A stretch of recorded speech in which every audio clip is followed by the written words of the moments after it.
Job news and educational একাডেমিতে তোমাদের প্রত্যেকেই স্বাগতম জানাই। আপার প্রাইমারি 2025কে লক্ষ্য রেখে সমাজবিজ্ঞানের আজকের ইতিহাসের 7 নম্বর ক্লাস 1 থেকে 6 পর্যন্ত তোমরা যারা দেখোনি অবশ্যই দেখে নিও। আজকের টপিক হচ্ছে মুঘল সাম্রাজ্য। মুঘল সাম্রাজ্য নিয়ে আজকে আলোচনা হবে। কাল থেকে আমাদের ব্যাচ শুরু হচ্ছে, 10 জুন থেকে আমাদের ব্যাচ শুরু হচ্ছে। মঙ্গলবার এবং শুক্রবার রাত্রি 10টার সময় ব্যাচ শুরু হবে। লাইভ রেকর্ডের দুটোই থাকবে। তোমরা যারা ক্লাস অ্যাটেন্ড করতে পারবে না, রেকর্ডেড ক্লাস তোমরা দেখতে পারবে। এবং সপ্তাহে একদিন পরীক্ষা নেওয়া হবে, অর্থাৎ দুদিনে যা যা হবে তৃতীয় দিনে পরীক্ষা নেওয়া হবে। ভর্তি হতে চাইলে এখানে যে নাম্বারটা দেখতে পাচ্ছ এই নাম্বারে তুমি ফোনপে করে 999 টাকা ফোনপে করে এই নাম্বার হোয়াটসঅ্যাপে স্ক্রিনশট দিয়ে নিজের নাম ঠিকানা লিখে দিও, তাহলে কিন্তু ভর্তি নেওয়া হবে।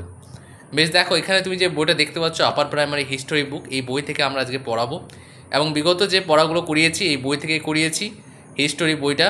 এবং এটার প্রাইস বর্তমানে 459 টাকা, এখন অফার পেয়ে যাবে 400 টাকায় পেয়ে যাবে। সূচিপত্র দেখতেই পাচ্ছ এখানে, সেই একই ফোন নাম্বার রয়েছে, তোমরা যদি পারচেস করতে চাও যোগাযোগ করো। দেখো, মুঘল সাম্রাজ্য, পানিপথের প্রথম যুদ্ধ। পানিপথের প্রথম যুদ্ধ হয়েছিল 1526 খ্রিস্টপূর্বাব্দে। 1526 খ্রিস্টাব্দে বাবর পানিপথের প্রথম যুদ্ধে জয়লাভ করেন। প্রত্যেকটা লাইন সাজেস্টিভ। আমরা যে বইটি লিখেছি এই বইটি হচ্ছে সাজেস্টিভ বই। বাজারে তুমি যে বইগুলো পারচেস করবে সেগুলোর মধ্যে অনেক বেশি ডেসক্রিপটিভ রয়েছে এবং তোমাকে নিজেকে খুঁজে বের করতে হবে যে কোনগুলো পড়বো আর কোনগুলো পড়বো না। 1526 খ্রিস্টাব্দে বাবর পানিপথের প্রথম যুদ্ধে জয়লাভ করেন। তিনি এখানে লোদি সম্রাট ইব্রাহিম লোদিকে পরাজিত করেছিলেন। এই যুদ্ধে জয়ের মাধ্যমে বাবর ভারতে মুঘল সাম্রাজ্যের ভিত্তি স্থাপন করেছিলেন। তাহলে যদি প্রশ্ন হয় যে মুঘল সাম্রাজ্যের ভিত্তি স্থাপন করেছিলেন বাবর কোন যুদ্ধের মাধ্যমে, অনেকগুলো অপশন থাকবে। সঠিক উত্তর হবে পানিপথের প্রথম যুদ্ধ, যেটা হয়েছিল 1526 খ্রিস্টাব্দে। বাবর যুদ্ধক্ষেত্রে রুমি পদ্ধতি অনুসরণ করেছিলেন। দেখো, প্রত্যেকটা পয়েন্টের মধ্যে প্রশ্ন তৈরি হবে। তাহলে কোন পদ্ধতি ব্যবহার করেছিলেন? রুমি পদ্ধতি ব্যবহার করেছিলেন। এছাড়াও এই যুদ্ধেই প্রথমবার আগ্নেয়াস্ত্র ব্যবহৃত হয়েছিল। তাহলে কোন যুদ্ধে প্রথমবার আগ্নেয়াস্ত্র ব্যবহার হয়েছিল? পানিপথের প্রথম যুদ্ধে। বাবরের আত্মজীবনী হচ্ছে তুজুকি বাবরি, যেটা তুর্কি ভাষায় লেখা। বাবর 1530 খ্রিস্টাব্দে আগ্রায় মারা যান এবং তার সমাধি কাবুলে আছে। দেখো, উল্টোপাল্টা কিছুই লেখা নেই, পয়েন্টে লেখা আছে যেগুলো প্রয়োজন সেগুলো রয়েছে। এবার দেখো, খানোয়ার যুদ্ধ 1527 খ্রিস্টাব্দে। পরপর সাজিয়ে দেওয়া হয়েছে। পানিপথের প্রথম যুদ্ধ 1526, খানোয়ার যুদ্ধ 1527, তারপরে দেখতে পাবে চৌসারে যুদ্ধ 1539।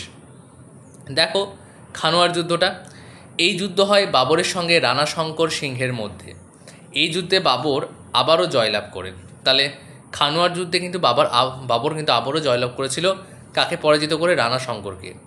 তারপর দেখো চৌসারের যুদ্ধ 1539 খ্রিস্টাব্দে। যুদ্ধ হয় হুমায়ুন ও শেরশাহের মধ্যে।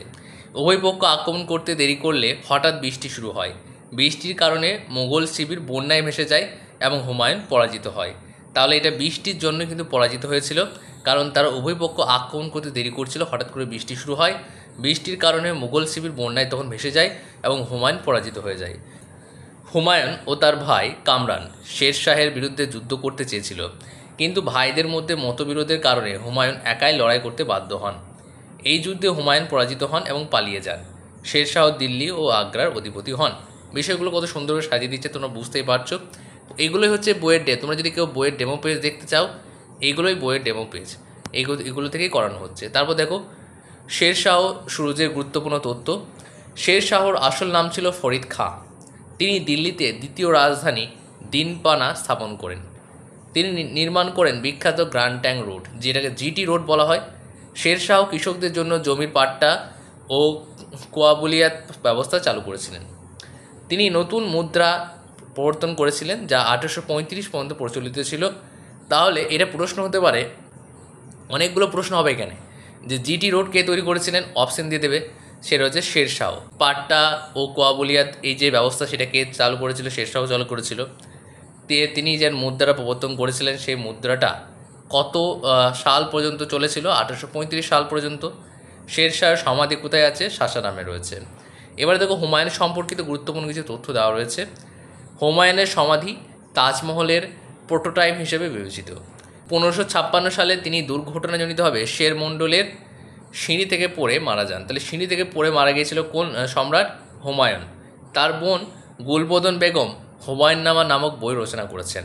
তাহলে হুমায়ুননামা নামক বইটি কে রচনা করেছেন? গুলবদন।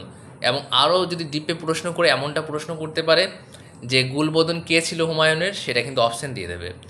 গুরুত্বপূর্ণ তথ্যের সারসংক্ষেপ দেওয়া হয়েছে, বিষয় এবং তথ্য। পানিপথের প্রথম যুদ্ধ হয়েছিল কার সঙ্গে? বাবরের সঙ্গে ইব্রাহিম লোদি, এবং ইব্রাহিম লোদিকে পরাজিত করেছিল। বাবরের আত্মজীবনীর নাম কি? তুজুকি বাবরি, যেটা তুর্কি ভাষায় লেখা রয়েছে। খানোয়ার যুদ্ধ বাবর বনাম কার হয়েছিল? রানা শঙ্কর সিংয়ের, যেটা বাবরের জয়লাভ হয়েছে। এতক্ষণ তুমি যেগুলো পড়লে সেগুলো একটু সংক্ষিপ্ত বর্ণনা দেওয়া হয়েছে। যদি ভালো লাগে তাহলে অবশ্যই লাইক দিও, কমেন্ট করে দিও, অনেক কিছু ডিটেলস অ্যাড করে দেওয়া হবে। চৌসারের যুদ্ধ হুমায়ুন বনাম শেরশাহ, বৃষ্টির কারণে হুমায়ুন পরাজিত হয়।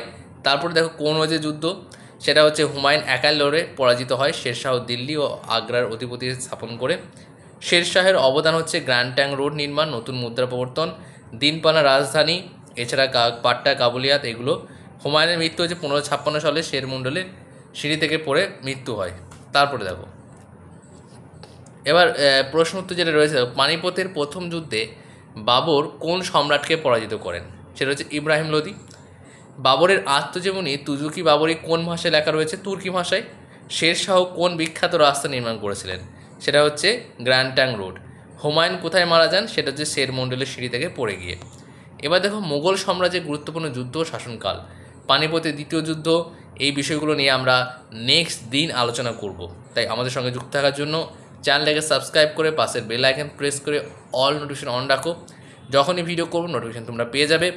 এছাড়া যে বইটি রয়েছে আমাদের নতুনভাবে তৈরি হয়েছে, বইটি শুধুমাত্র আপার প্রাইমারির জন্য কার্যকর। এই বইটি তুমি পারচেস করতে পারো। তুমি এখানে যে নাম্বারটা দেখতে পাচ্ছ 400 টাকা পে করে হোয়াটসঅ্যাপে স্ক্রিনশট দিয়ে নিজের নাম, ঠিকানা, পিনকোড লিখে দেবে। ম্যাক্সিমাম 12 থেকে 13 দিনের মধ্যে তোমার বাড়িতে পৌঁছে যাবে। চিন্তার কোনো কারণ নেই, 12-13 দিন পর্যন্ত অপেক্ষা তোমাকে একটু করতে হবে। বেশ, আজকে এই পর্যন্ত, নেক্সট ভিডিওতে আবারও দেখা হচ্ছে।